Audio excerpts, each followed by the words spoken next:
Bagavath Geetha in simple words. Chapter 1. Bagavath Geetha is preached by Krishna to Arjuna in the battlefield of Kurukshetra. A lot of intellectual people raise a question.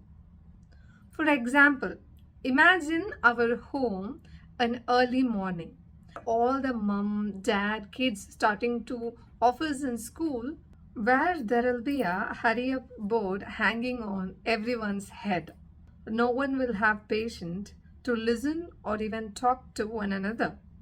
Now imagine a war field where Krishna and Arjuna is in the center of Kurukshetra and lakhs of warriors are around them.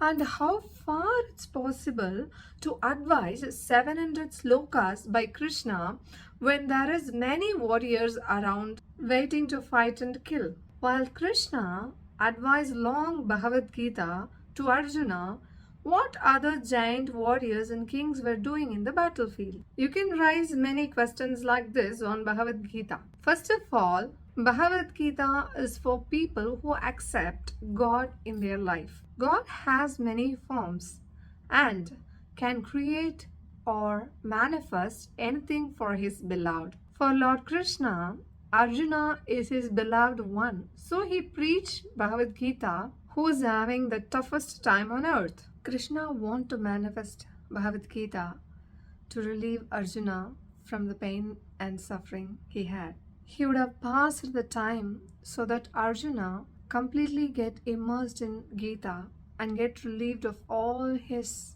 confusions, stress, pain. Or else Krishna would have transferred all the 700 slokas and its explanation to Arjuna's conscious, where Bhagavad Gita has taken its right form, as a lesson for a people like us.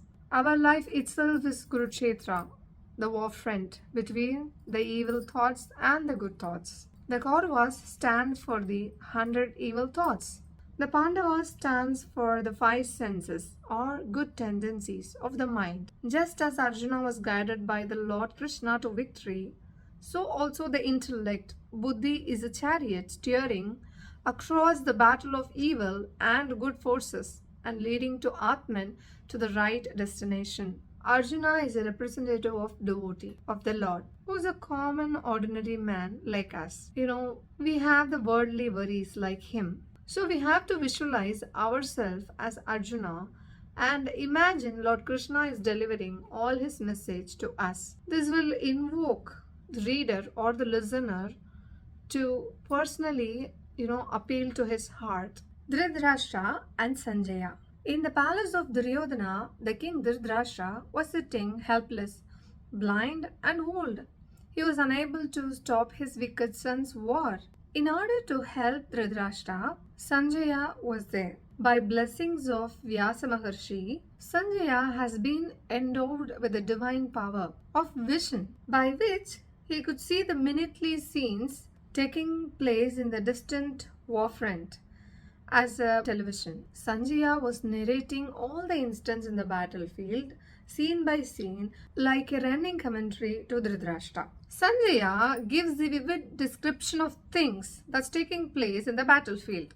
Duryodhana is seen approaching Dronacharya and telling him about arrangement of armies. He gives the list of great warriors on the either side and concludes that Pandava army, in spite of its protection by Bhima, can be no match for the army of Kauravas commanded by the invincible Bhishma.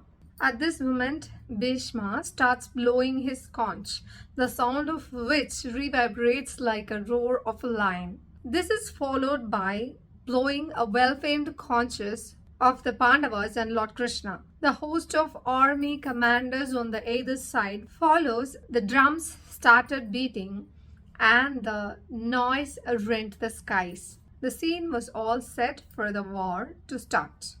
The situation is very tense and critical. Any moment, the first arrow may issue from any side, trigger of the great war. It was the critical junction where Arjuna with his chariot driven by Lord Krishna, arrives in the scene and requests Lord Krishna to station the chariot in between two armies so that he can have a last lingering look at the warriors whom he has to fight. The sight of such wicked enemies would have provoked the emotion of anger in the mind of Arjuna. The psychological reaction of Arjuna is an unexpected turn. He saw all the nearest and dearest ones in the war field. Grandfather, fathers, uncle, cousins, nephews. This viewpoint has a terrific impact on him. He says to Lord Krishna, "My mind has been overcome with compassion and grief. The Gandiva is slipping down from my hands. My whole body is burning. My mind is reeling. I am not able to stand composed." Arjuna affirms that he does not want to be the instrument for a mass killing, and that too of his respectable preceptors, even if it means victory and gain of kingdom and all worldly pleasure.